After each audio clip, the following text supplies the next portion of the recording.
put the gear on the bar, what'd you do? Just turn it and pull it off?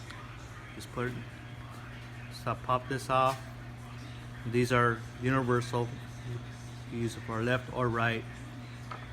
This is going to be, has a little keyway in That's there. for the right.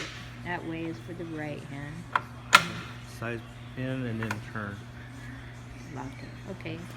Now the rubber roller. Rubber roller. Just release the spring, lift up and out. Take that off. Or comes off and on. And it goes one way with the keyway. Those are universal too.